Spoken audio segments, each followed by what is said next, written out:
এই পর্বে আমরা দেখব বিজনেস কার্ড শুরু করার পূর্বে যে খসড়া বা যে এলিমেন্টসগুলো থাকবে সেই এলিমেন্টসগুলো কোথায় কোথায় বসানো যেতে পারে সেগুলো এখন জানব। যেমন এখানে আমি প্রযুক্তি টিমের লোগোটি বসিয়েছি এবং এটি হবে ফ্রন্ট পেজ। হরিজেন্টাল সেটিংস যেটি গত পর্বে আমরা আলোচনা করেছি সেই অনুযায়ী ফ্রন্ট পেজটি এরকম হতে পারে। যদি এটি ফাইনাল নয়, সামনে আমরা আরও জানবো। কিন্তু আপনি যখন একটি কোম্পানির বিজনেস কার্ড ডিজাইন করবেন তখন এই বিষয়গুলো নিয়ে আপনি বিভিন্ন এক্সপেরিমেন্ট করবেন, কোথায় ভালো দেখাবে সেটি এক্সপেরিমেন্ট করবেন। তো যেমন এখানে আমি প্রযুক্তি টিমের লোগো এবং সিম্বল পাশাপাশি রেখে প্রাইস সেন্টার বরাবর রেখেছি এবং নিচে ওয়েবসাইট দিয়েছি। এভাবে আপনি যে কোনো লোগোর সিম্বল এবং লোগো পাশাপাশি রেখে ফ্রন্ট পেজটি সাজাতে পারেন বিজনেস কার্ড হিসেবে। যদিও এখন আমরা কালার দেইনি, ব্যাকগ্রাউন্ড দেইনি ইত্যাদি ইত্যাদি, তবে এলিমেন্টসগুলো কিভাবে থাকবে সেটি এখন আমরা একটু আইডিয়া পেলাম। তারপর আমরা যদি জুম আউট করি, এবার আমরা যদি সেকেন্ড পেজের দিকে খেয়াল করি, অর্থাৎ ফ্রন্ট পেজে ধরলাম এটি থাকলো, ব্যাক সাইডে কি থাকবে? ব্যাক সাইডে সিম্বলগুলো ব্যবহার করতে পারেন, সেক্ষেত্রে সুবিধা হবে। তো কন্ট্রোল আর চেপে আমরা এই গাইডলাইনটি নিয়ে এসেছি। তারপর ধরা যাক আমরা এখানে রাখলাম, আমি হাইড করে রেখেছিলাম গাইডলাইনটাই দেখা যাচ্ছিল না, এবার ফিরে এনেছি। এখান থেকে ধরা যাক আমরা এতটুকু স্থানে আমাদের এই সিম্বলটি ব্যবহার করব।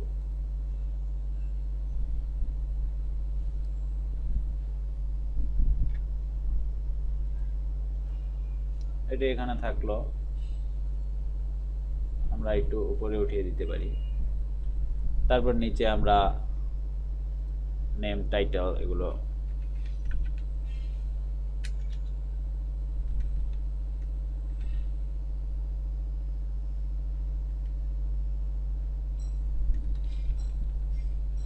এখানে আমাদের কোম্পানির নাম থাকতে পারে, যেমন প্রযুক্তি টিম বা আমার নিজের নাম হাসান জোবায়ের, সেটা এখানে থাকতে পারে। এর পাশাপাশি অন্যান্য যেই কন্ট্যাক্ট ইনফোগুলো আছে সেগুলো থাকতে পারে, যেমন আমি এখানে দিচ্ছি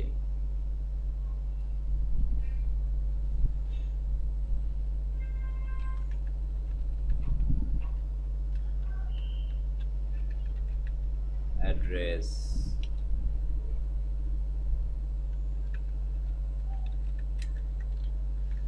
মোবাইল নাম্বার। তারপর আপনি ইচ্ছা করলে ওয়েবসাইটের অ্যাড্রেসটিও দিতে পারেন।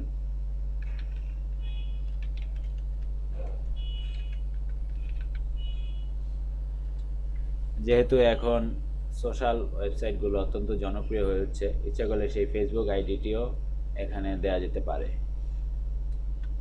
এই সম্পূর্ণই আপনার ক্লায়েন্টের বা আপনার চাহিদার উপর ডিপেন্ড করবে। ব্যাস হয়ে গেল।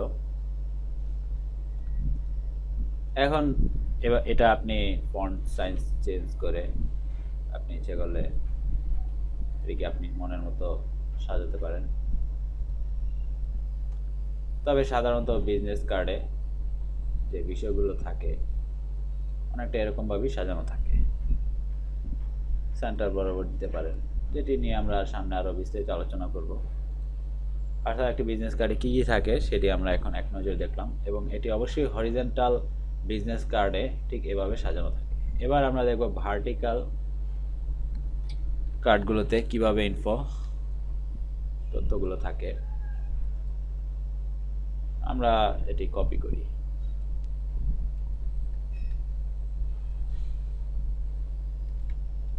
কপি করে নিয়ে আসলাম। আমরা এই সিম্বলটি উপরে ব্যবহার করি, এটিকে জুম আউট করে দিই।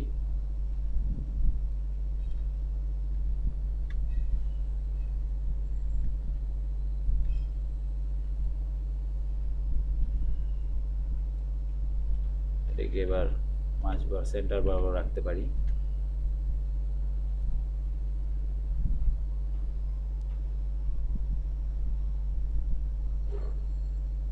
এটিকে আমরা নিচে দিয়ে দিতে পারি ইচ্ছে করলে, একটু ব্যতিক্রম কিছু।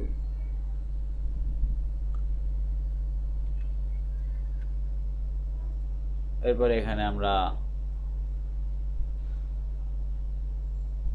অর্থাৎ এটি আমাদের ওয়েবসাইট, এটিকে হাইলাইট করার জন্য এরকম একটি স্ট্রোকও দিতে পারি। অর্থাৎ এটি আপনি সম্পূর্ণ আপনার নিজের উপর ডিপেন্ড করবে। এখন কথা হচ্ছে এই মাঝের যেই বিশাল পরিমাণ স্পেসটি রয়েছে সেখানে কি হবে। এখানে আপনি আপনার কোম্পানির বিজনেস রিলেটেড যে কোনো ইমেজ বা ছবি দিতে পারেন। যেমন আমি এখানে ইচ্ছে করলে ভিডিও টিউটোরিয়াল একটি ইমেজ দিতে পারি, অথবা এখানে এই কন্ট্যাক্ট ইনফোগুলো সরাসরি এখানে আমরা দিয়ে দিতে পারি, এবং অবশ্যই সেটি সেন্টার বরাবর হলে ভালো হয়।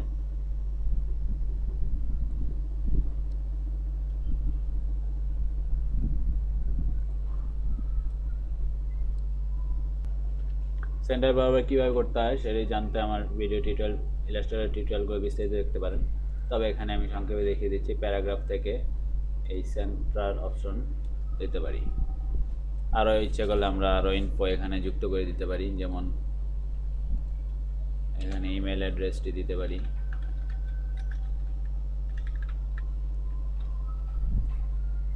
তারপর আপনি এটিকে একটু নিচে নামিয়ে ফুলফিল করে দিতে পারেন। তবে অবশ্যই এখানে ফন্ট সাইজটি অত্যন্ত গুরুত্বপূর্ণ, যেটি আপনি আপনার কার্ডের ডিজাইন অনুযায়ী করে নেবেন। এখন কথা হচ্ছে এই পিছনের যেই সাইডটি রয়েছে সেখানে কি হবে। সেখানে আপনি ইচ্ছা করলে ব্ল্যাঙ্ক রাখতে পারেন, কারণ অনেক বিজনেস কার্ডই দেখবেন পিছনে ব্ল্যাঙ্ক থাকে, শুধুমাত্র একটি কালার দিয়ে ফিল করা থাকে। অথবা এখানে আপনার কোম্পানির রিলেটেড যে কোনো ইমেজ আপনি এখানে ব্যবহার করতে পারেন। পুরোটাই অর্থাৎ আপনার উপর ডিপেন্ড করে।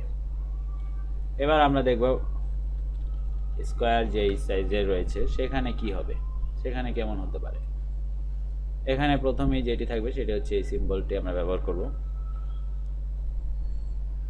এখানে আমরা এটি বড় করে দিতে পারি, অর্থাৎ শুধুমাত্র সিম্বল হাইলাইট করা থাকবে। তারপরে নিচে আমাদের নামগুলো থাকবে, অবশ্যই সেন্টার বরাবর থাকলে ভালো। এরপর আমরা চাইলে আমাদের ওয়েবসাইটের অ্যাড্রেসটা এখানে দিয়ে দিতে পারি।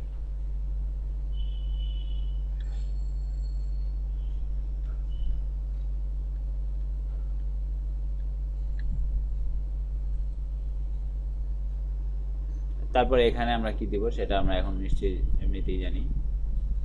এই টেক্সটটি এখানে আমরা সুন্দরভাবে বসিয়ে দিব।